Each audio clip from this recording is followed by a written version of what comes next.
I'm very interested in a physical interaction with the natural world and a physical interaction with my surroundings.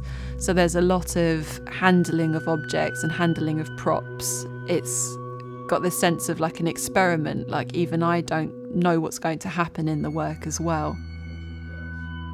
There's this sense of setting up a situation and allowing something to unfold. I made a smile machine in my back garden, so if I was ever feeling too knackered to smile, I'd have a machine that could do it for me. I absolutely love mechanisms and like bad engineering bodge jobs. I really love those things because they're so physical. Connecting the mechanisms and connecting the physical to the emotional is something that I'm really interested in.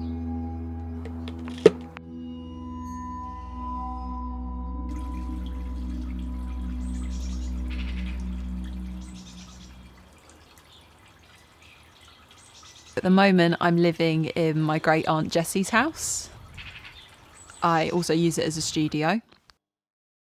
It's really disarming when people come into this space, which I really appreciate. I really like silent movies. I particularly like Buster Keaton films. I think that it's to do with non-verbal communication. That's the reason why I'm attracted. I love slapstick comedy. I find it really inspiring. It's a very carefully contrived sequence of events that looks spontaneous. I think that's quite interesting to me.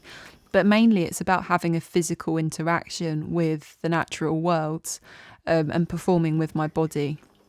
So, yeah, I think that slapstick has been very inspirational for me.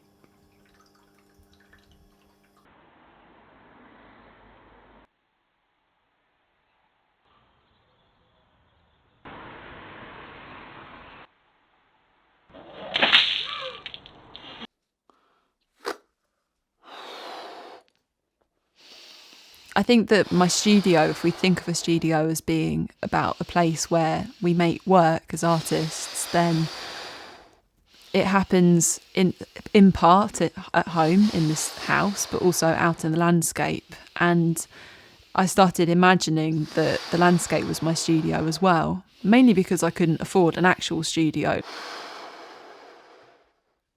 There's a sense of taking a risk with my body in my work, because I'm always looking for a limit between my body and its surroundings. So quite often there's a sense of like pushing it to a limit, I think.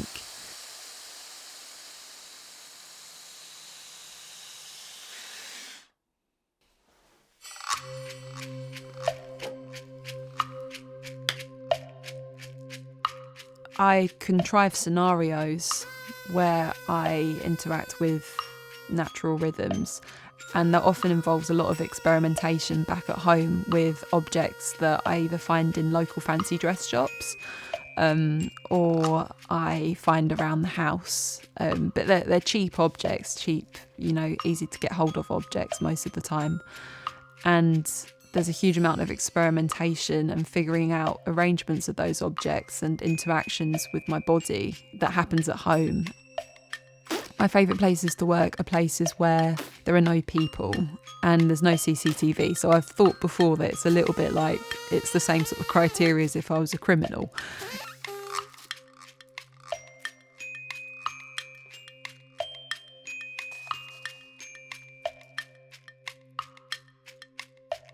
My studio is based in the back garden and in the lounge of the house, mainly, although to be honest, I do take over the house really.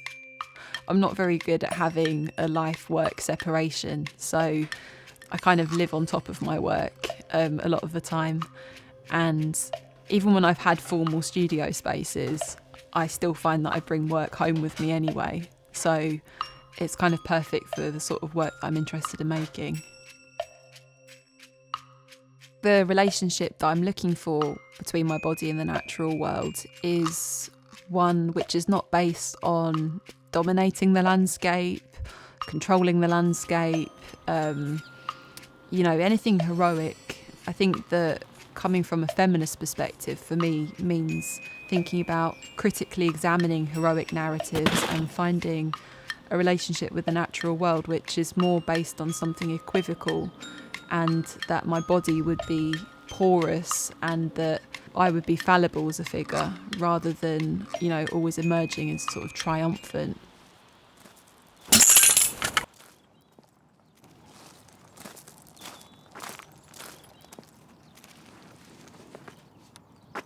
I grew up within 10 minutes walk away of the River Crouch in Essex, and it's been a place that I've been going to my whole life. So especially in my teenage years, I used to go there all the time. I used to go for walks whenever I was feeling angry or down or just miserable in any way, really.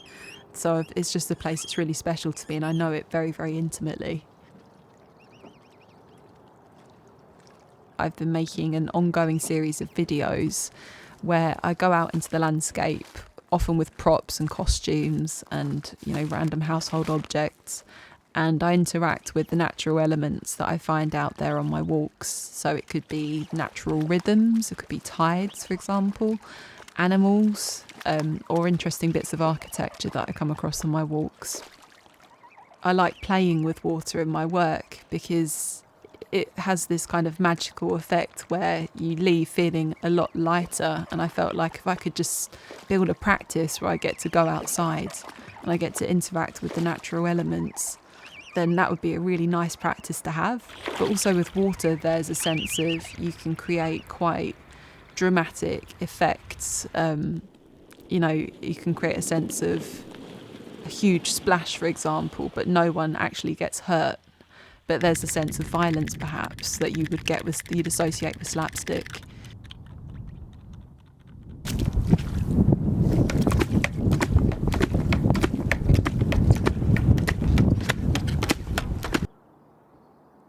I think I'm processing life. I'm processing situations that, maybe conversations that I've had with people, my relationships with people. I'm processing that emotionally through walking in the landscape and finding forms. It's finding a shape and a form for something emotional, and finding that in the interaction between my body and the landscape.